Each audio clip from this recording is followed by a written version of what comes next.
তুমি পরীক্ষার্থী বন্ধুরা, আমাদের কিন্তু আর খুব বেশি দেরি নেই পরীক্ষার। তো আমি ভূগোলের এই প্রথম অধ্যায়ের তোমাদের আমি বেশ কয়েকটা প্রশ্ন বলছি। আশা করি তোমাদের এখান থেকে কিন্তু প্রতিটা প্রশ্ন তোমরা কমন পাবে। ঠিক আছে, আমি 3 নম্বরের 5 নম্বরের প্রশ্ন বলে দিচ্ছি, এখান থেকে এগুলো কমন পেয়ে যাবে। দেখো, অনেকে বলে একটা দুটো করে যাও, একটা দুটো করলে কমন পেয়ে যায়, কমন পাওয়া যায়, কিন্তু আমি এটা কখনোই কিন্তু বলি না। কেন দেখো বন্ধুরা, একটা দুটো পড়লে কখনোই কিন্তু তুমি কমন পাবে কোনো গ্যারান্টি নেই। ঠিক আছে, তো যারা বলে তারা বিভ্রান্তি সৃষ্টি করে। তুমি যদি ভালো রেজাল্ট করতে যাও, তোমাকে কিন্তু কি ভালো করেই পড়তে হবে বা অনেকটাই পড়তে হবে। কারণ তুমি যদি বড় প্রশ্ন দুটো করে যাও, সে বড় প্রশ্নের মধ্যে থেকে যে ছোটো ছোটো প্রশ্নগুলো তুমি 2 নম্বর পাবে, সেটা তুমি কী করে করবে বলো? বড় প্রশ্ন যত বেশি রেডি করবে, ওখান থেকে ছোটো প্রশ্নে কিন্তু অনেক তোমার রেডি হয়ে যাবে। এটা কিন্তু তোমাদের বুঝতে হবে। ঠিক আছে, এবার দেখো প্রথম অধ্যায়ে কী কী প্রশ্ন তোমাদের জন্য আমি সাজেশন করে রেখেছি 2026 সালের। দেখে নাও প্রশ্নগুলো। প্রথমে দেখো বন্ধুরা, পার্থক্য রেখেছি কতগুলো। কী কী পার্থক্য দেখো: গিরিখাত ও ক্যানিয়নে পার্থক্য, নদী উপত্যকা হিমবাহ উপত্যকার মধ্যে পার্থক্য, রসে মাত্রের ড্রামলিনের মধ্যে পার্থক্য, তির্যক বালিয়ারি অনুদৈর্ঘ্য বালিয়ারির মধ্যে পার্থক্য। এই 4টে পার্থক্য করবে, কারণ পার্থক্য তোমাদের প্রথমার্ধ থেকে আসে অনেক। ঠিক আছে, প্রতি বছর একটা না একটা পার্থক্য থাকেই। তো আশা করছি 4টে পার্থক্য পড়লে একটা পার্থক্য তোমরা 3 নম্বরে পেয়ে যাবে। এবার 3 নম্বরে কী কী রেখেছি দেখো: মরু অঞ্চলে বায়ুর কার্যের প্রাধান্য বেশি হয় কেন? আর এদিকে রয়েছে তোমার সব নদী মোহনায় বদ্বীপ গড়ে ওঠে না কেন, বা এই প্রশ্নটা এভাবে আসতে পারে।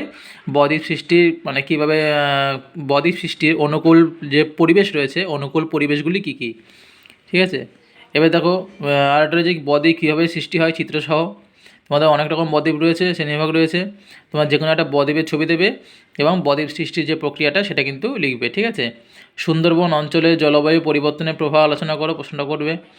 আর 4 নম্বরে তোমাদের 5 নম্বরে যেটা রয়েছে, 5 নম্বরের এই 5টা প্রশ্ন অবশ্যই তোমরা করবে। দেখো, চিত্রসহ নদীর ক্ষয়কার্যের যেটা উচ্চ গতিতে আমরা জানি নদীর ক্ষয়কাজ হয়, সে উচ্চগতি নদীর ক্ষয়কাজের সৃষ্ট ভূমিরূপ চিত্রসহ বর্ণনা, এটা প্র্যাকটিস করে রাখবে। সঞ্চয় কার্যে যেটা মধ্যগতি ও নিম্নগতি দুটো গতিতেই সঞ্চয় কার্য হয়ে থাকে, তাই সঞ্চয় কার্যের ফলে সৃষ্ট ভূমিরূপগুলো চিত্রসহ আলোচনা করে রাখবে। তোমরা বেশি না, তোমরা 3টে করে চিত্র করে রাখবে, এবং তোমরা যে পয়েন্ট করবে যে ভূমিরূপগুলো সেটা 4টে লিখে আসবে, 3টে তোমরা ছবি দেবে। ঠিক আছে, 3টে উল্লেখ করে দেয়, তোমরা 4টে করে রাখবে। তারপরে হচ্ছে বায়ুর কার্যের ফলে সৃষ্ট ভূমিরূপ চিত্রসহ, বায়ু ও জলধারা মিলিত কার্যের ফলে সৃষ্ট ভূমিরূপগুলি চিত্রসহ আলোচনা করো। জলধারা হিমবাহ মিলিত কার্যের ফলে সৃষ্ট ভূমিরূপগুলি চিত্রসহ আলোচনা করো। এই কটা প্রশ্ন তোমরা যদি পড়ে যাও প্রথম অধ্যায় থেকে 3 নম্বর 5 নম্বরের মধ্যে কিন্তু বন্ধু তোমরা সব কমন পেয়ে যাবে। ঠিক আছে, তোমরা স্ক্রিনশট নিয়ে রাখতে পারো প্রশ্নগুলো আমি আবার দেখাচ্ছি, তোমরা স্ক্রিনশট নিয়ে রাখতে পারো। তোমাদের সুবিধার জন্য স্ক্রিনশট নিয়ে রাখো।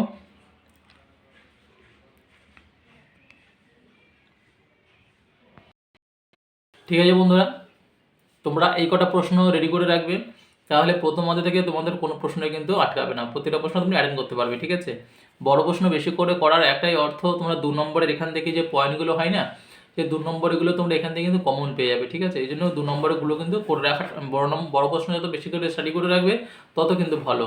তোমার 1 নম্বর 2 নম্বরে কিন্তু অনেক প্রশ্ন সেখান থেকে অনেকটা সলভ হয়ে যায়। ঠিক আছে, তোমরা এটা করে রাখবে। আর আমি আগামী ভিডিওতে আবার তোমাদের প্রতিটা অধ্যায় ভিত্তিক আমি তোমাদের এরকম সাজেশন দেবো। তোমরা আমার চ্যানেলটাকে একটু সাবস্ক্রাইব করে আমার পাশে থেকো। ঠিক আছে, এবং কমেন্ট করে জানিয়ে তোমাদের কোন কোন বিষয়ের কোন কোন সাজেশন তোমাদের প্রয়োজন দিলে ভালো হয়, একটু কমেন্ট করে জানিয়ে বন্ধুরা। ঠিক আছে, চলো নেক্সট ভিডিওতে আমি আবার পরের অধ্যায়টা নিয়ে আলোচনা করতে আসছি। ঠিক আছে, তোমরা সঙ্গে থেকো, পাশে থেকো।